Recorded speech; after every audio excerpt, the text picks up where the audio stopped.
sahabat semua, subscribe karena subscribe itu gratis, dan jangan lupa like dan share ke semua grup WA dan Facebook Anda. Semoga yang meng-share ke semua grup WA menjadi amal kebaikan Anda di akhirat nanti. Sukses selalu, salam dahsyat, salam luar biasa.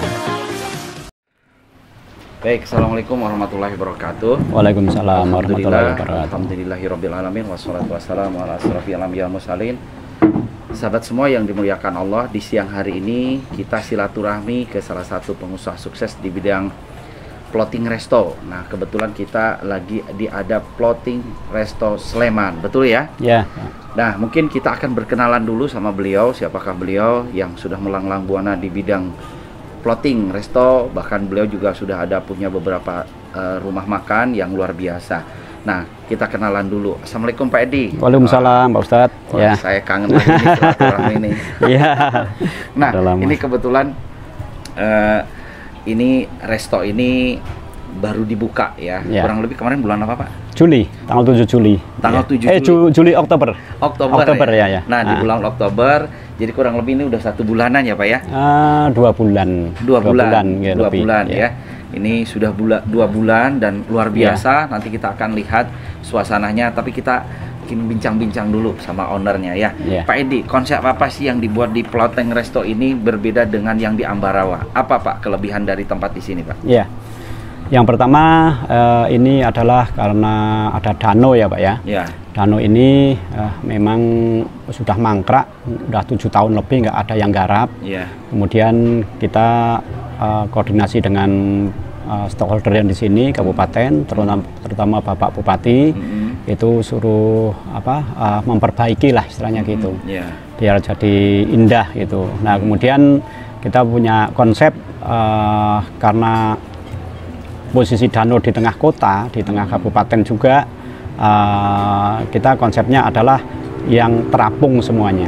Jadi ini kalau yang di tengah ini 100% terapung. Jadi digunakan dengan drum-drum semuanya. Kemudian kayunya pun kita kayu Kalimantan yang terbaik. Jadi kayu penggire yang bisa sampai 15-20 tahun nanti kekuatannya. Nah, disinilah yang konsep kita ini, karena kalau di Jogja ini kan harus cari yang antik ini, Ustadz.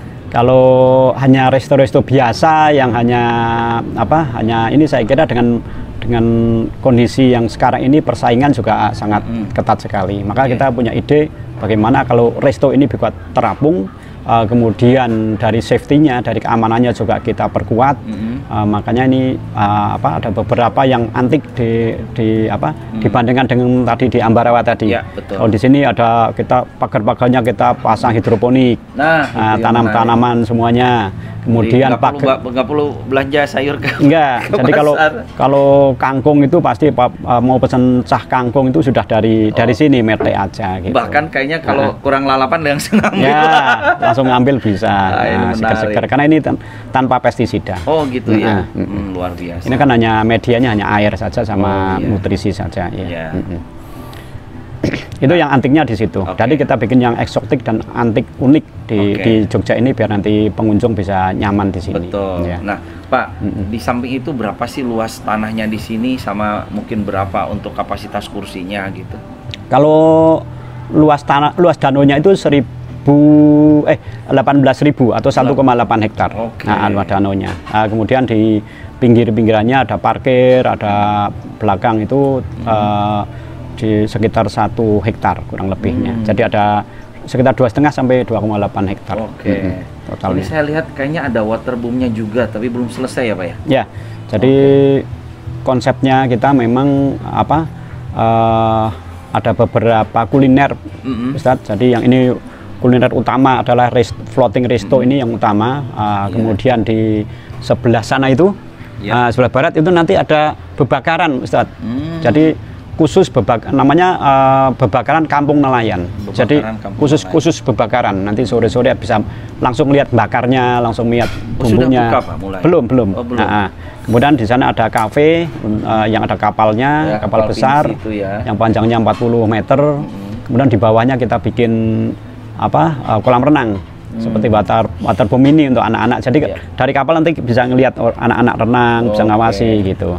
Itu uniknya Ya. itu kapalnya kayak kayu gitu. Iya, kita bikin seperti kayu. Kayak padahal wallpaper bukan gitu ya. Iya. Itu cat, langsung cat kayu. Desain seperti kayu. Kayak seperti kayu. Nah, Pak, selain itu juga ini kan yang luar biasanya kan di pusat kota pemerintahannya nih, Pak.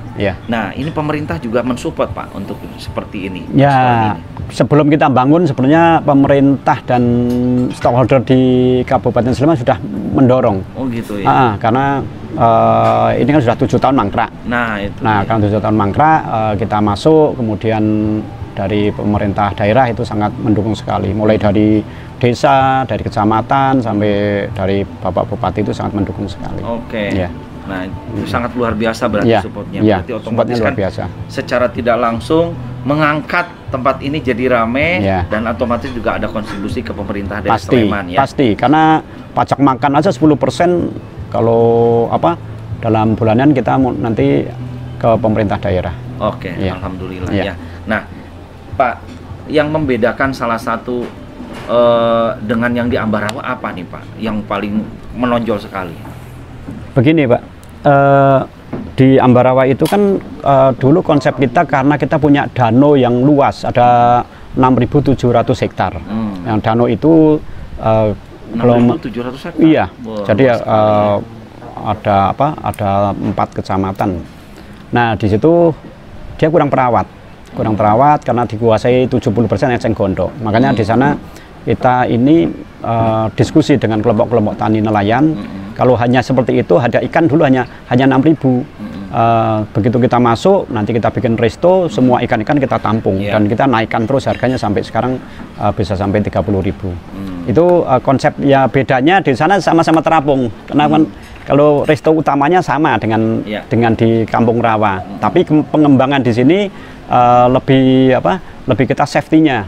Jadi kalau di sana itu kita bikin danau itu hanya 60 cm, tidak lebih dari 1 meter. Kalau di sini kedalamannya sudah sampai 4 meter. Jadi safety-nya ini harus kita pagar semuanya. Kedalaman ininya? Iya, danaunya. 4 meter ini? Iya. Ya, jadi dari ada 3 meter dan 4 meter, tapi pinggir-pinggir kita sudah keliling hanya 1 meter maksimal yang pinggir, jadi nggak bahaya. Oh gitu ya. Jadi malah apa namanya, biar ini ya posisinya stabil gitu ya. Stabil. Ya, air ini nggak boleh naik lebih dari setengah meter, nggak boleh turun lebih dari setengah meter.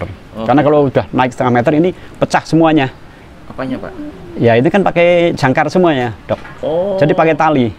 Pakai jangkar. Kalau terlalu tinggi bisa ketarik talinya, kan bisa semuanya rusak.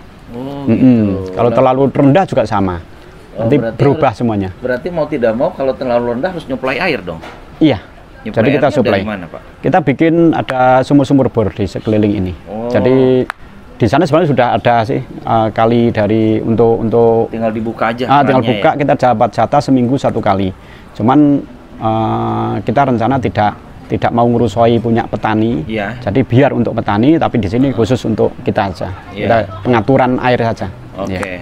Nah, Pak, kalau boleh tahu, Pak. Nah, ini Pak Edi kan sudah lama di Belangdang melanglang buana di bidang resto yang ada tempat wisatanya lah bahasanya. Visi misinya apa sih, Pak? Pingin apa sih ke depannya gitu? Atau mungkin kalau ada sekalian cita-cita besarnya apa sih? Atau mungkin se-Indonesia gitu kan? Sama sekalian rencana besar 2021, Pak, pingin tahu gitu, Pak. Ayo, Pak. Saya kira ide ini kan ide berjalan kita ya, Ustadz. Jadi dulu di Kampung Rawa karena saya itu pingin memberdayakan kelompok-kelompok tani, di sana sudah tercapai. Makanya di sini juga saya melihat potensi. Kenapa kita nggak kita manfaatkan aja potensi danau ini? Nah, disinilah yang kita ingin punya misinya itu sebenarnya ingin merekrut karyawan sebanyak mungkin. Jadi biar kita punya karyawan banyak dan kemudian juga punya kegiatan, punya ilmu yang bermanfaat untuk masyarakat dan lain sebagainya. Jadi ini yang tentunya dengan pandemi ini yang semua kesulitan untuk buka. Nah, kita per 7 Oktober waktu pas parah-parahnya pandemi kita berani buka. Dan itu pun dengan dorongan semua pihak. Jadi artinya dengan keyakinan itu alhamdulillah pengunjung pun selalu banyak. Bisa Bapak lihat sekarang kalau kita posisi tempatnya saja kita masih dibikin, masih belum selesai, ini sudah membludak. Padahal ini belum selesai ya? Belum, itu masih banyak, masih banyak pekerjaan. Seperti ini juga ya, untuk rapat-rapat. Karena di Kabupaten Semarang ini banyak sekali permintaan dari dinas, terutama kalau rapat itu mengalami kesulitan. Kalau ini bisa dibikin tempat-tempat. Pandemi ini kan mereka tidak berani yang di ruangan tertutup. Nah, makanya kita buat banyak sekali yang seperti gazebo yang bisa muat 100 orang, berarti 50 orang. Nah, itu kita siapkan, baru kita persiapkan untuk gazebo itu. Luar biasa, tapi dapat udara segar seperti ini. Nah, iya. Hampir semuanya terbuka, hampir semuanya model kayu semuanya. Nah, kembali lagi Pak, impian di 2021 apa Pak kalau boleh tahu? Bentar lagi nih Januari nih Pak, mungkin ada impian apa lagi gitu kan? Biasa Pak ini kan selalu ada gebrakan-gebrakan baru ini. Apa itu Pak? Mungkin 2021 kita belum banyak terlalu ekspansi, Ustadz, karena ini masih pembenahan. Jadi membenahan manajemen, membenahan SDM-nya ini masih sangat kurang. Makanya ilmu yang di Kampung Rawa sana, di Ambarawa itu kita terapkan di sini beda, benar-benar beda. Jadi artinya di sana ini tenaganya nggak ada yang saya bawa ke sini. Nggak ada orang-orang di sana, misalnya chef di sana kita geser ke sini, nggak ada. Makanya ini saya mau bikin beda di sana biar ciri khasnya di Kampung Rawa, di sini juga ciri khasnya floating resto. Benar-benar beda. Jadi saya bikin tantangan. Tantangan. Kalau sama berarti tinggal niru, walaupun sama-sama punya kita ya. Tapi kalau sudah seperti ini kan kita ilmunya itu sudah berkembang betul. Di sana ini seperti ini, di sini seperti ini, dan ini kita yang di floating ini kita gandeng dengan konsultan. Jadi konsultan ini kita gandeng, konsultan ini yang semuanya mengerjakan, kemudian manajer sampai ke bawahnya sampai karyawan mereka yang berikut semuanya. Kita tinggal terima laporan. Kita harus ngawasi. Kemudian kita mantau bagaimana perkembangan gitu aja. Pak. Kalau boleh tahu Pak, Bapak kan sebagai owner nih, ada target nggak untuk konsultan sendiri Pak? Dalam sebulan ada. Berapa kurang lebihnya? Ada. Jadi target omsetnya ini kita targetnya 1 miliar. 1 miliar. 2 bulan ini mencapai Pak? Belum. Tahun pertama masih sekitar 600. Bulan pertama, bulan kedua sudah 700. Ada. Nah, mudah-mudahan nanti ini bulan Desember ini naik lagi ya Mudah-mudahan. Ini kan biasanya weekend plus Natal plus tahun baru gitu kan. Nah, ini Insya Allah nanti high season ini luar biasa. Semua hotel-hotel full booking juga ini. Ya, ini harus semangat karena pandemi ini kan kalau kita ngelokro, kita nggak gerak ya bagaimana mati ekonomi nanti. Betul Pak. Nah, saya mau nanya nih Pak, ini kan sahabat-sahabat biar tahu. Apa sih Pak tips sukses Bapak dalam memulai usaha Pak? Apakah mungkin dari kekuatan doa, kekuatan ibadah, apa kekuatan tahajud, atau ada kekuatan mungkin berbakti sama orang tua, atau apa rumusnya? Ya, kita ini sebenarnya sudah berkali-kali itu gagal, Ustadz. Jadi tidak hanya dilihat dari segi sekarang pas berhasil saja. Gagalnya itu lebih banyak daripada berhasilnya. Cuman saya tipe orang yang tidak menyerah. Dari awal gagal ini juga saya mencari solusi-solusi. Nah, solusi ini tentunya bagaimana kita punya ide-ide. Nah, kuncinya itu sebenarnya ide, Ustadz.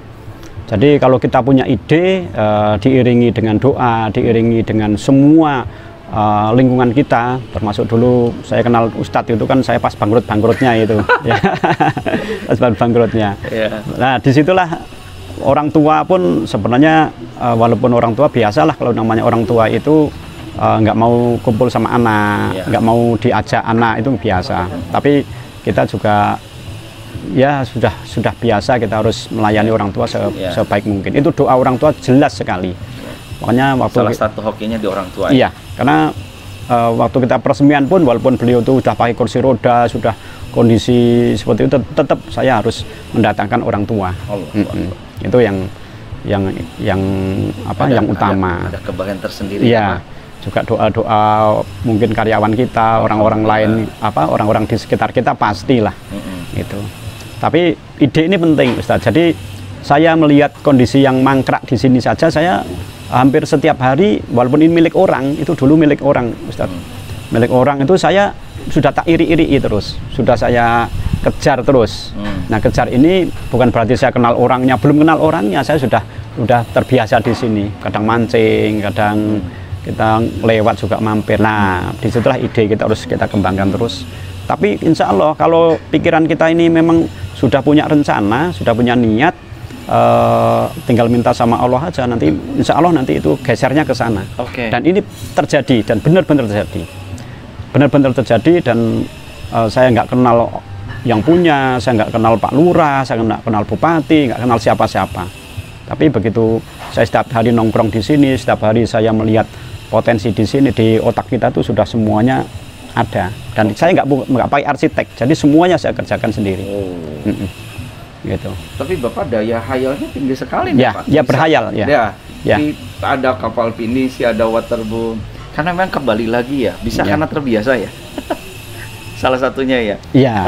Karena kadang-kadang gini, kalau imajinasi itu selain kita lakukan, kita praktekkan, itu akan menjadi visual jadinya kenyataan gitu. Dan fokus.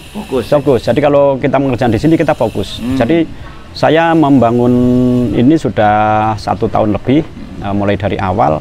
Itu saya hanya fokus di sini. Walaupun usaha di sana ada kampung rawa, ada yang lain, itu ya saya kan punya orang-orang yang mengerjakan di sana. Saya hanya pantau seminggu sekali ke sana, nanti di sini. Yang kampung rawa keadaannya sekarang ada kenaikan omset mungkin setelah pandemi. Kemarin kita kan merumahkan semua karyawan. Karyawan saya 800 orang itu kita rumahkan. Kemudian sekarang sudah kembali normal kembali. Dan kerja semuanya atau ada sebagian? Kerja semuanya. Sekarang sudah kerja semua, sudah normal seperti sebelum ada pandemi. Sudah normal. Karena orang lama-kelamaan kalau terkungkung di rumah, kayaknya butuh refreshing ya Pak ya. Keuntungan kita ini begini, Ustadz. Jadi resto-resto yang lain itu sekarang yang paling laku itu yang terbuka seperti ini. Butuh refreshing ya? Ya, jadi tidak di gedung, tidak ber-AC, dan itu harus jaga jarak dan sebagainya. Nah, ini kebetulan Kampung Rawa juga seperti itu, posisinya di tengah sawah, dekat danau. Di sini juga sama, di sini nggak ada yang tertutup. Jadi di sini otomatis banyak diserbu. Jadi dari pengunjung ini. Nah, Pak, terakhir dari kami nih. Ini kan banyak teman-teman juga pingin dong seperti Pak Edi ini. Kasih tips dong biar teman-teman ayo mulai usaha dan mulai dari yang kecil. Saya dulu kan Pak Edi, saya kan nggak mungkin ujung jadi gede kan gitu loh. Mulai dari yang kecil. Kasih tips ke pengusaha biar ayo jadi pengusaha, meskipun pengusaha mulai dari UKM, pengusaha kecil, karena langkah ke-10 itu akan dimulai dari langkah 1. Kasih tips untuk teman-teman biar jadi pengusaha, Pak. Tipnya ya mimpi dulu. Mimpi dulu. Mimpi dulu. Itu ya. Kita harus punya mimpi. Kemudian harus ide ini harus di fullkan di mimpi itu. Jadi seperti tadi saya sampaikan ke Ustadz, kalau saya udah minat di sini, ini benar-benar kita tuh fokus di sini, dikejar sampai kita dapat. Caranya ya.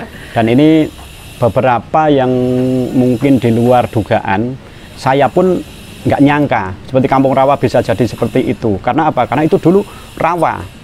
Dan dari jalan raya dulu belum ada ring road, itu belum ada jalan lingkar.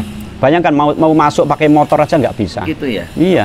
Dan saya setiap hari, kadang malam sampai jam 12 malam saya fokus ke situ. Artinya mimpi itu harus diciptakan dulu. Setelah mimpi nanti ide ini dibayangkan dulu.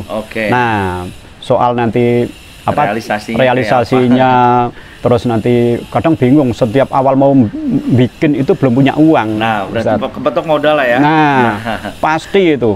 Jadi nggak mungkin katanya bayangkan saya udah punya uang 10 miliar dulu, nanti baru saya terapkan, itu gampang sekali. Tapi ngomong-ngomong sebentar dulu, Pak Edi dulu waktu kuliah termasuk bodoh, pintar, sedang-sedang? Bodoh. Pantes, makanya dari segi, karena gini, kalau Pak Edi pintar, nggak cocok jadi pengusaha.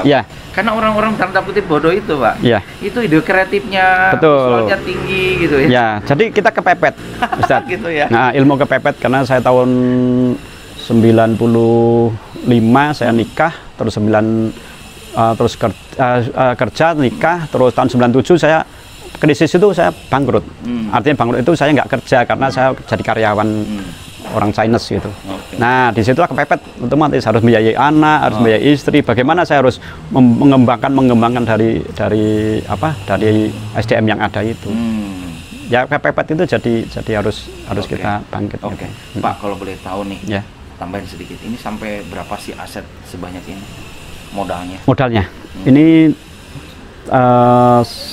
nanti kalau sudah kita rancang semuanya sampai sekitar 25 miliar. 20 miliar ya. Sahabat semua ya. Ya. Ya ini jangan dipikir dulu 20 miliar kata Pak Edi. Ya. Punya impian dulu. Nah, gitu ya. Saya tuh senangnya Pak Edi kenapa? Daya hasilnya tinggi gitu. Jadi piye carane? Jadi mak harus punya impian dulu, yang kedua harus konsisten, yang ketiga harus benar-benar bisa merealisasikan. Ya. Harus kepepet dulu ya Pak ya? Harus kepepet. Harus. Kepepet. Nah, untuk mendapatkan permodalan sendiri itu harus kerjasama kah atau bagaimana kah? Atau mungkin jadi awalnya kita kan ada 7 orang yang mau ikut kongsi 7 orang. Karena saya nggak punya modal, berarti 7 orang itu kita diskusikan, ternyata mengerucut. Jadi saya melihat orang ini dari segi macam-macam. Ada yang bilang ini menguntungkan mana dengan bank, ada. Ini menguntungkan yang mana? Saya cari yang paling sederhana adalah kalau kerjasama adalah saling menerima. Jadi kalau misalnya ini dia tanam uang 3 miliar ini, ya untung rugi ya kita nikmati bersama. Jangan mencari untungnya saja. Nah, dari 7 orang mengerucut jadi 1 orang. Nah, kita pilih investor itu yang mau kerjasama dengan kita pilih yang sistemnya bagi hasil. Oke. Jadi saya nggak ada beban ngangsur bank, nggak ada beban apa-apa. Ya sudah pokoknya. Nah, terakhir sahabat semua, kebetulan beliau juga sebagai anggota PPIM Yogyakarta dan kami mengajak sahabat-sahabat PPIM seluruh Indonesia atau sahabat-sahabat siapapun yang nonton video ini ya, silahkan mampir ke Floating Resto Sleman. Yang mungkin kalau ancer-ancernya kantor Bupati mana Pak? Ini rumah dinas Bupati belakangnya rumah persis. Dinas Bupati belakangnya persis. Dari Denggung nanti ada lapangan Denggung udah ke barat 100 meter. Oke, 100 meter. Biasanya kalau ada promo-promo hari apa itu Pak? Kita nanti ada yang namanya member. Oh, member. Ya, misalnya ada. Sampai berapa diskonnya Pak kalau member itu? Ya tergantung ada 5%. Ada juga yang pelanggan kemarin dari Al Azhar itu banyak yang dapat 10%. 10% ya. Hanya mendukungkan kartu pelanggan. Kartu pelanggan. Yang kedua memang dari mereka ini dari komunitasnya itu senang promosikan. Dari komunitas dari Al Azhar ini senang sekali mempromosikan ke floating. Jadi ada yang sudah 7 kali ke sini, 18 sudah kita sampai apal orang-orangnya. Kalau apal itu kan masa setiap waktu ke sini kita float diskonnya yang cuma kecil gitu. Nanti ada diskon spesial juga ya. Ya, insya Allah nanti. Berarti sebulan juga bisa kalau umpamanya ada banyak konsumen ke sini dari komunitas itu juga bisa ada kerjasama malah ke depannya ya. Ada, jadi kemarin TL terloader ini juga sudah banyak yang kerjasama. Betul. Pokoknya kalau dengan kita bekerja sama, insya Allah sukses bersama ya, Pak. Betul. Pak Edi, terima kasih atas waktunya. Mudah-mudahan ini menjadi inspirasi kawan-kawan semua untuk Anda pun bisa jadi seorang pengusaha. Nah, di program Anda jadi pengusaha, insya Allah kita akan nanti bincang dan pengusaha yang lainnya. Semoga kalau Pak Edi bisa, Anda pun bisa. Jika video ini bermanfaat, silahkan Anda like, subscribe, dan share ke kawan-kawan Anda. Dan saya Dwi Faisal, undur diri. Assalamualaikum warahmatullahi wabarakatuh. Waalaikumsalam warahmatullahi wabarakatuh.